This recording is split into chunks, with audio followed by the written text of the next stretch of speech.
First speakers are Cwmbran Centre for Young People, who've previously received European social funds from Engagement Gateway, from Job Growth Wales, the Welsh Government's apprenticeship scheme, and they've also received funding via the Erasmus Plus programme, working with partner organisations across the EU. So I'd like to ask, is it Lee again coming up? Yep, Lee's coming up, and you have 10 minutes.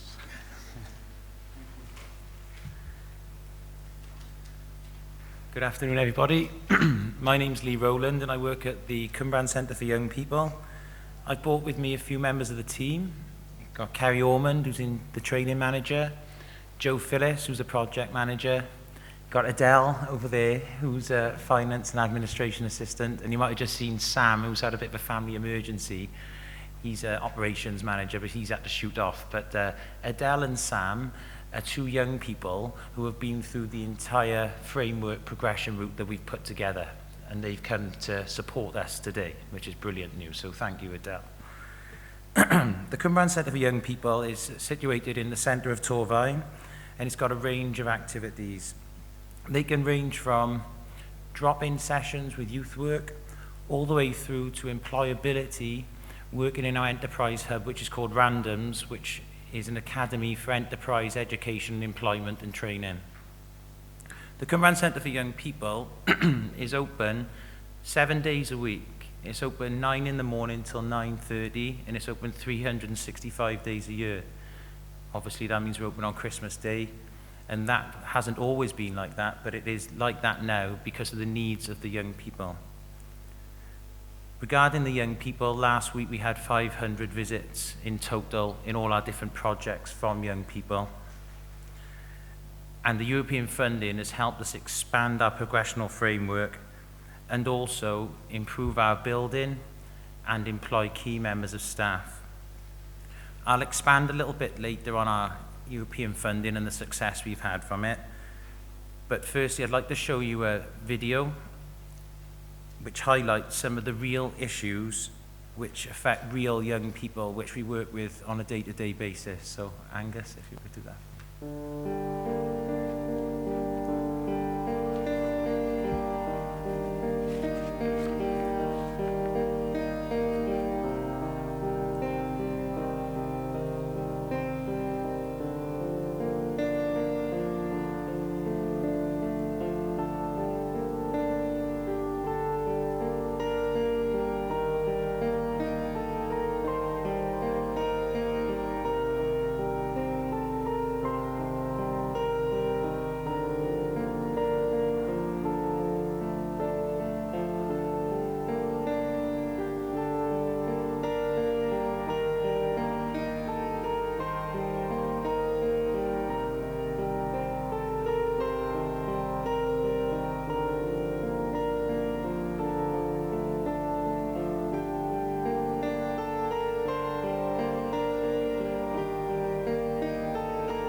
CCYP helped me on so many levels when I was homeless.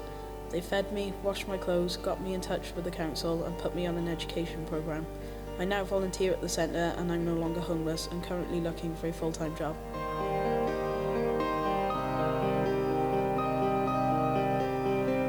CCYP helped me throughout my criminal convictions and probation. With the support from the youth workers, I have become more mature and have a more structured lifestyle.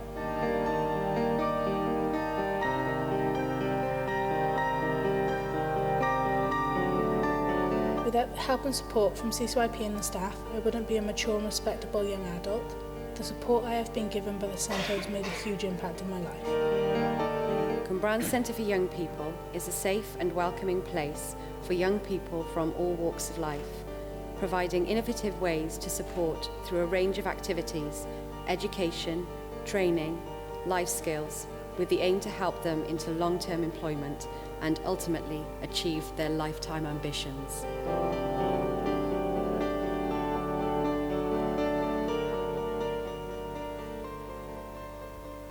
I'm sure you agree that is a very powerful piece of film there. I only watched it about 2 minutes ago. I must have seen it 30 times all in all, but it always has an effect on me. But that is the reality of the young people we are working with on a day-to-day basis.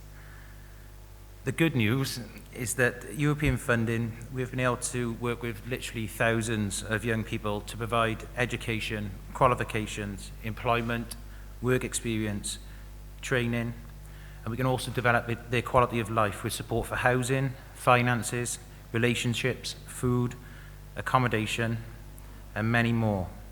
This enables the young people we work with to move forward with this soft skill development. That was quite a hard one to say. Soft skill development, and obviously this brings them closer to the labour market. Regarding all the funding we've had from Europe, it would be quite tricky to fit all of it in and explain it all in this short time segment. So I've just literally got some bullet points which I'll let you know about now. So 2006 we had the Savvy project, skills apprenticeships for vulnerable young people. 1,100 young people went through that project. 88% of them with a positive progression into education, employment, training or volunteering. We've employed a business development officer on a 3-year post. Capital to develop training rooms, that was around 50,000 for turn the Meze area into 2 training rooms for young people for our traineeship contract. Capital funding to make randoms into a workable area for young people where they can come and relax, enjoy themselves, call it their territory, so they can be comfortable when learning these employability skills. Revenue to employ a sports director, that's enabled us to go out into the community to work with young people who are creating antisocial behaviour and reduce that around Torvine.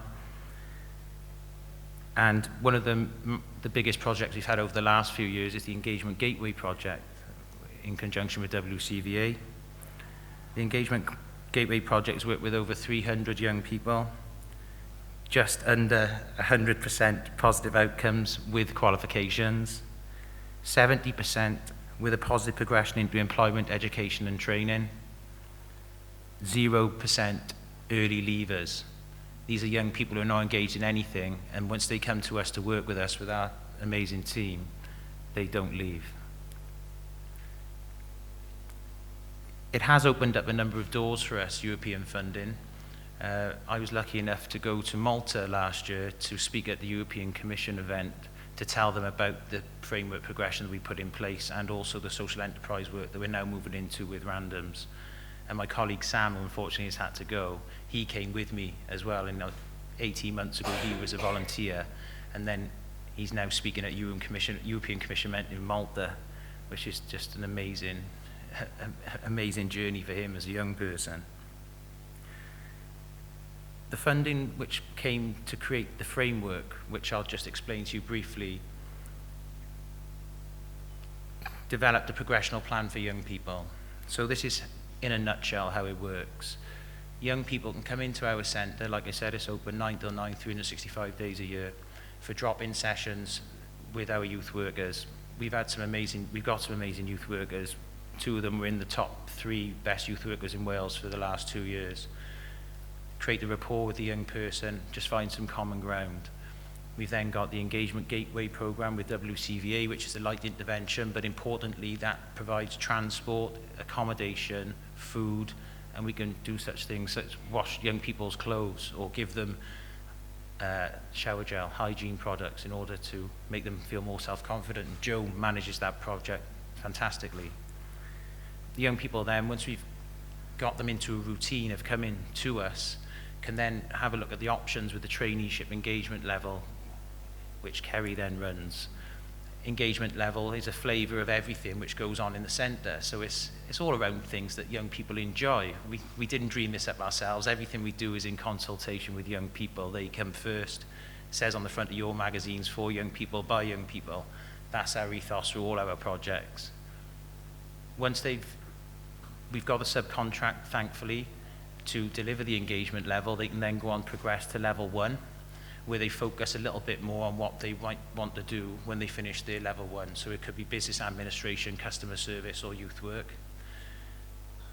Once they've finished with their level 1, the progression then is into an apprenticeship or a Jobs Growth Wales position, where we support them further, and then we support them into employment or as entrepreneurs themselves to develop their own businesses.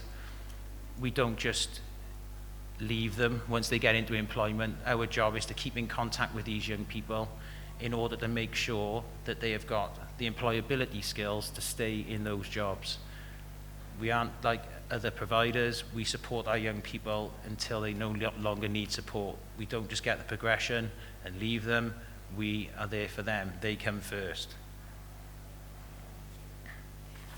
Sam, unfortunately, is gone, which he was part of this speech. But if I could just quickly tell you, I touched on it earlier. Sam was a volunteer. He went right through our framework, progression, and now he's the operations manager at Randoms, which is our social enterprise hub. And he has just been shortlisted for the Young National Leader in Wales Awards, and he'll find out on June the 4th if he wins. But just getting in the top 3 is just amazing.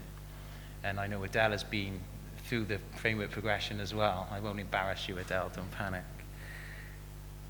So that's how we've put this together, with the funding from Europe, with the support from the WCVA. And this model, which I'd like to say, doesn't happen overnight. We have to work with some of these young people. Hannah, up there, for example, we must have worked with Hannah for around 6 to 8 years to get her to a place in her life where she was ready for employment. Now, if you look at the identity magazines, which you've all got, the identity magazine is written by young people, for young people. All the advertising space is sold by young people. All the young people models, and they pick all the subjects and topics. Hannah was one of the original team who got involved with that magazine. Considering where she was on the video we saw earlier, she was the editor of that magazine, and she got headhunted by a local magazine, and now she heads up a charity section within that. The original team in the first identity mag, they've all gone into education, employment and training, and even the internships, even the internships we had working with us went to work in London and in Norway.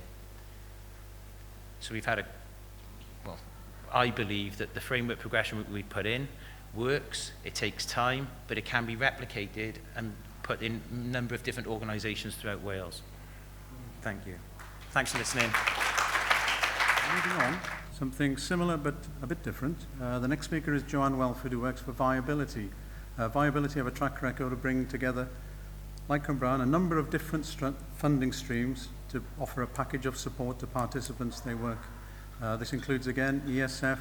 They've been with Engagement Gateway. They've also been with ILM, which is the scheme that I'm involved with. They've been involved with Leonardo, Erasmus, and also non-European funding as well. And they've gone beyond Cwmbran, gone beyond Wales, but I won't spoil the punchline about just how far their reach is. I'll let Jo tell us all about their plans.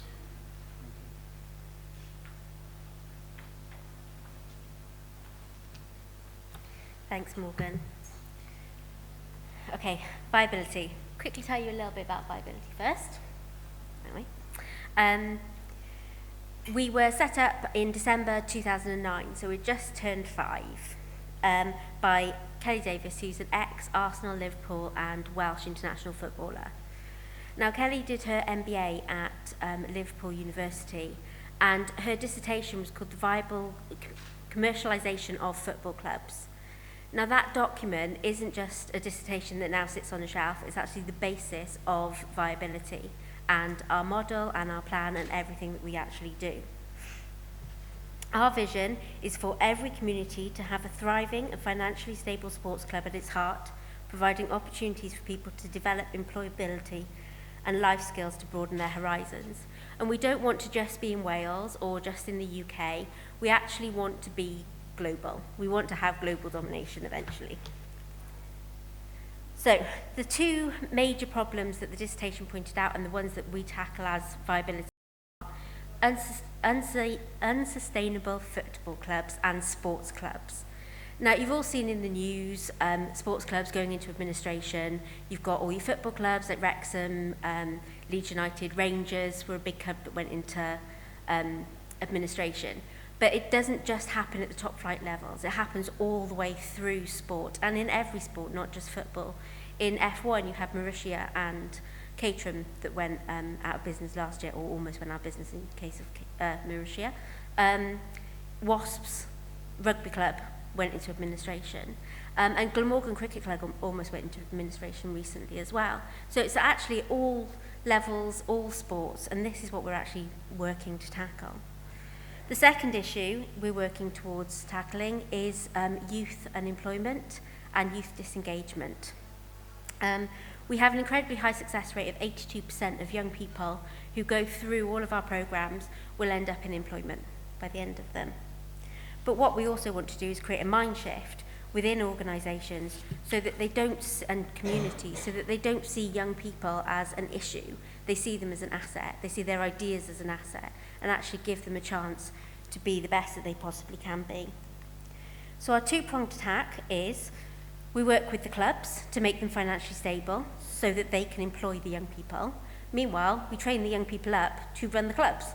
So the business skills that we teach marketing, finance, HR skills, basic project management skills. By teaching all of these things, they don't just happen in sport, they happen in all kinds of businesses.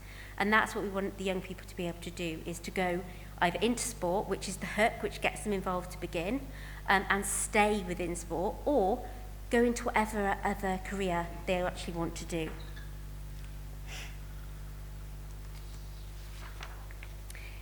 This is viability, basically. We always get lots and lots of questions about how we work. So we've put this together to help people to visualise all the different bits. Because what we are is lots and lots of small projects. You can get funding for a small project. You can't get funding for an organisation. So actually, if you have lots of small projects that fit together, you will actually be more sustainable. So at the top, we start off. Participant applies to us. Now, a lot of the participants when we first meet them, they're not ready to come on our training courses. They might need housing, they might need rehab, they might need all kinds of other things, and we'll signpost them to other organisations, but keep in contact all the way through to make sure that they always have a point of contact they can come back to.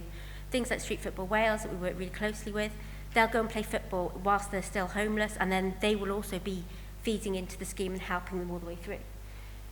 And then this is where the Engagement Gateway funding has kicked off before, and we've got lots of other funding that comes in as well, but Engagement Gateway would come in to actually put people through the training courses, qualifications. 8-week course, 4 qualifications in that time, including a level 2 BTEC that we designed that's all about managing sports clubs. So they come all the way through.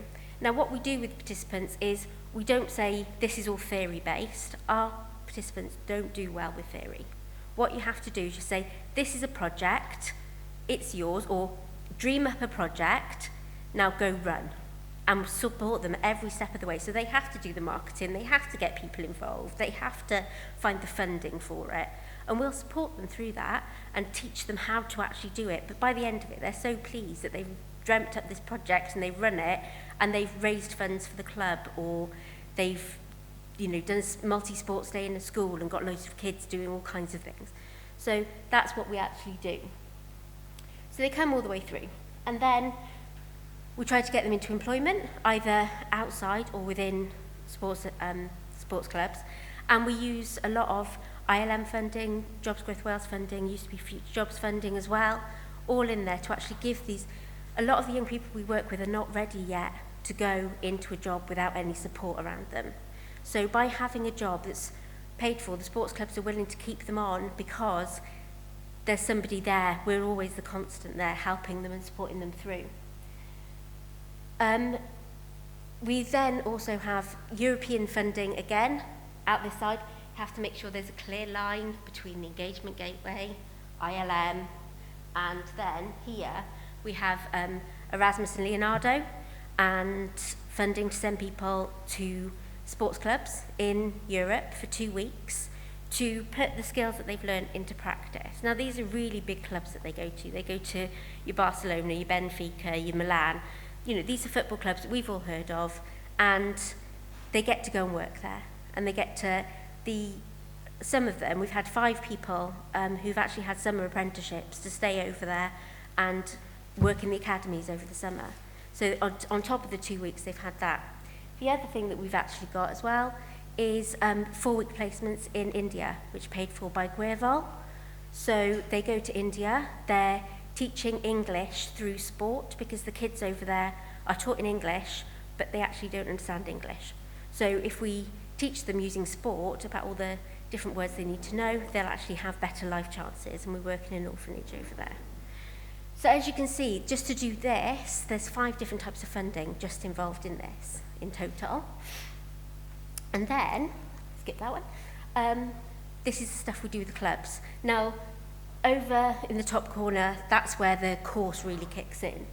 But before that, we actually sit down with the club, we start working with the club, we look at how they can change their income strategies, how they can change their income streams, so that they become sustainable and can actually take people on and become a business. And this is what it's all about, really, is making sustainable community hubs that are based around sport, but they also provide all your social things that you need within a community. So with one club, it's got the post office in it now, because it's the only thing left there. So it's got a post office in there. They use the bar as the local pub. It's got a mums and tots group. It's got all kinds of stuff. Basically, this has become the centre of the community. So it's not just open on match days, it's open 7 days a week and as much as possible. Oh, don't want to skip that. So we've also doing, okay, I'm going. Interreg funding. Interreg is something we've now started to apply for club work, because ERDF will actually work with clubs, but we're also looking at working across border with the Irish FA to work with their clubs to make them sustainable and take our model there.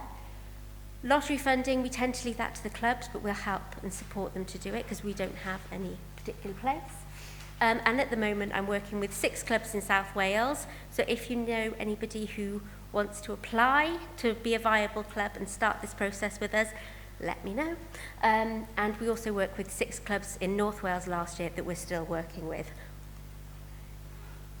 These people here provide us with a lot more than just funding. They provide us with support, help, advice.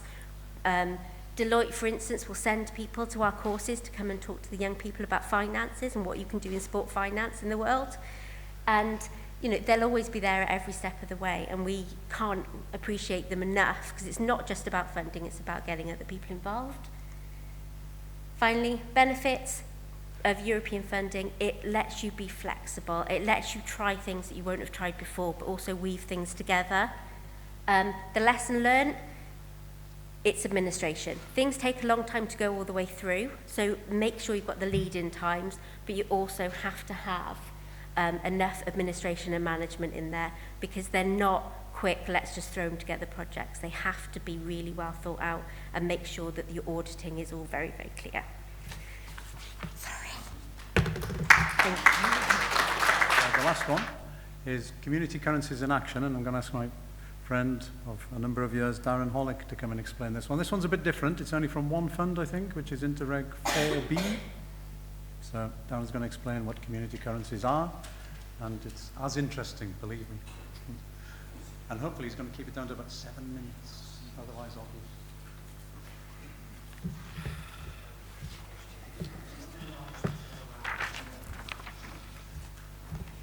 Okay, thank you, Morgan.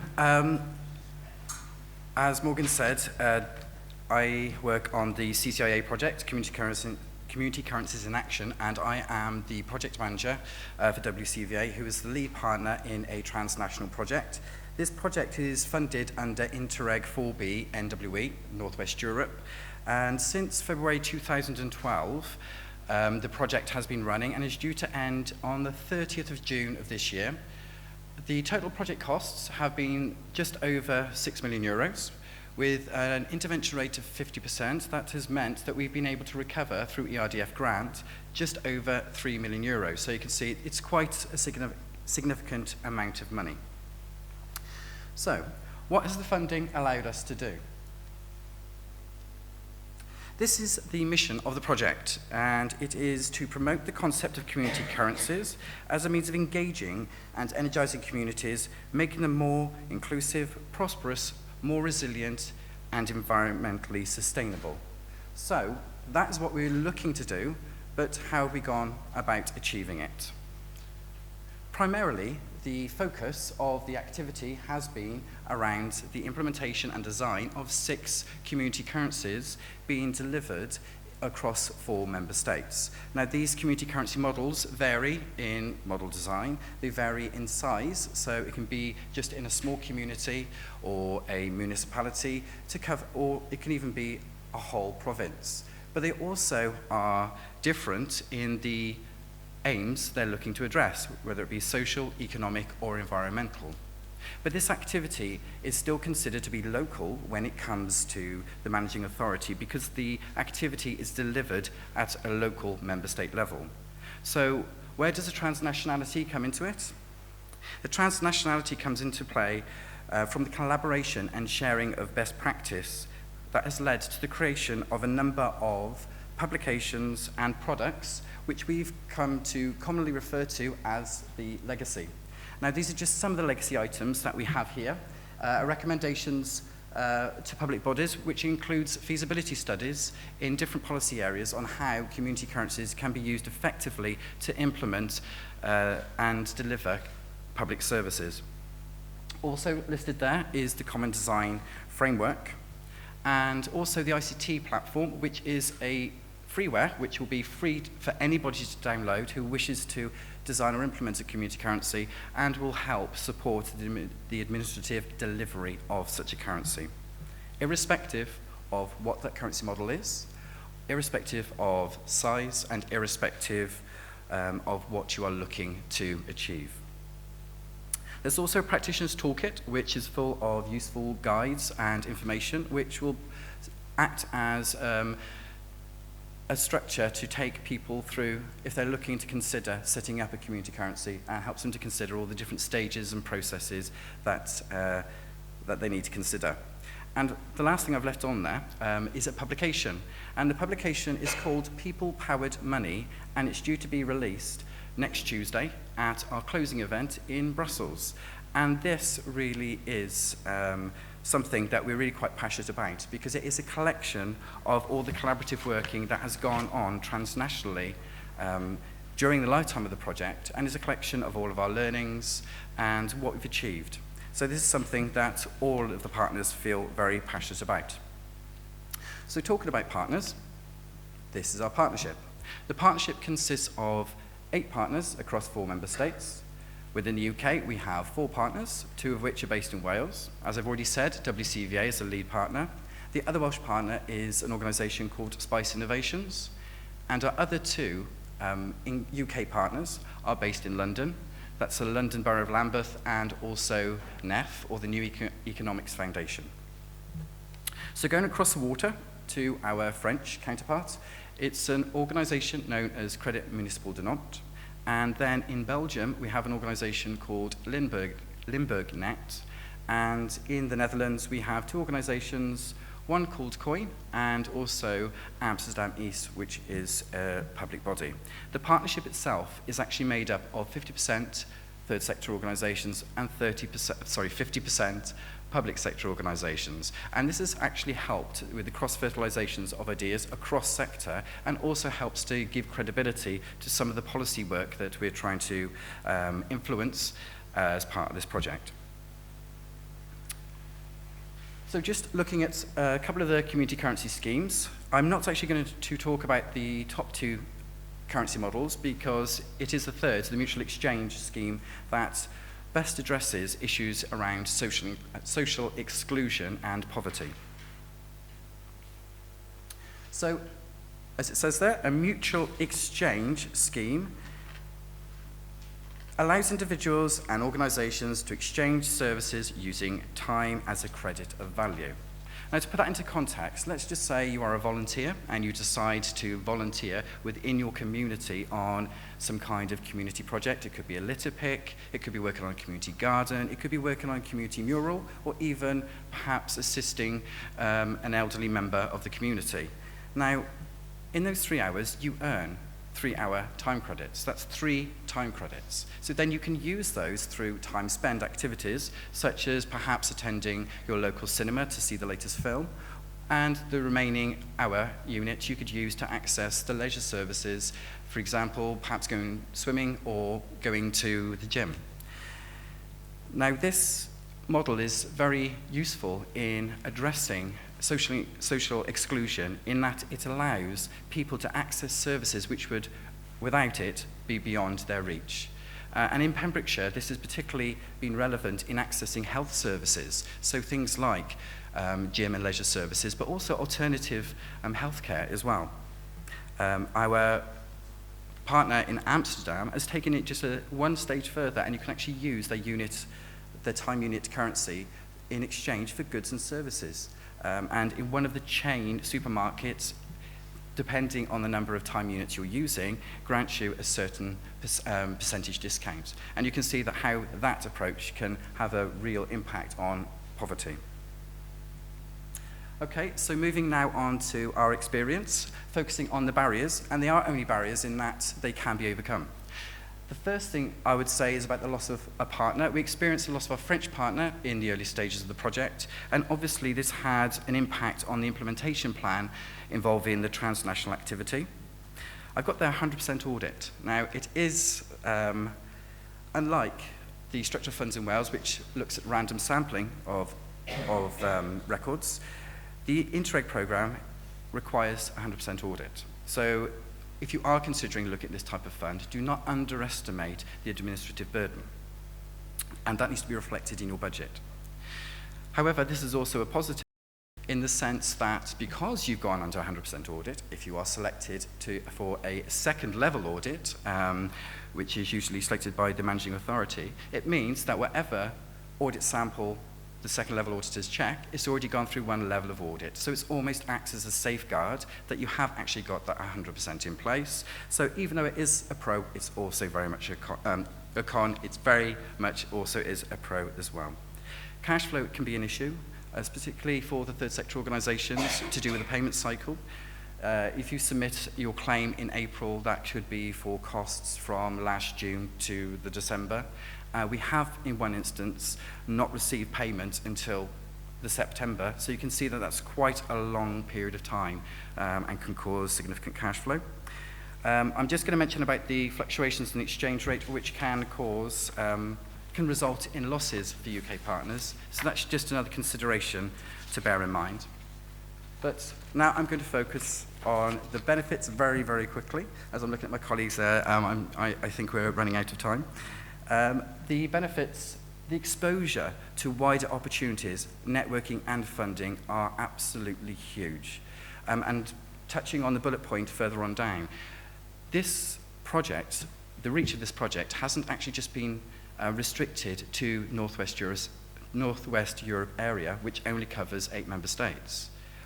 This project has gained interest from Australia, America, South Africa, and also New Zealand as well. So you can see the opportunities for networking are absolutely huge because you're tapping into other partners and other member states' networks too.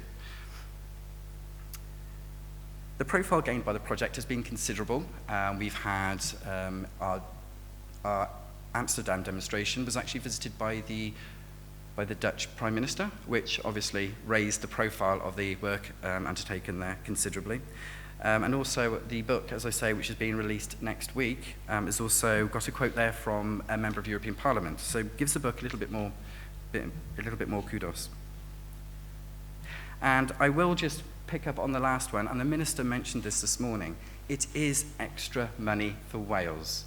So it comes out, it's not just out of the structural, it doesn't come out of the structural funds pot which is allocated to Wales. This is additional income for Wales. So I would encourage people, wherever possible, to look at the ETC programmes as an opportunity for future funding. Thank you.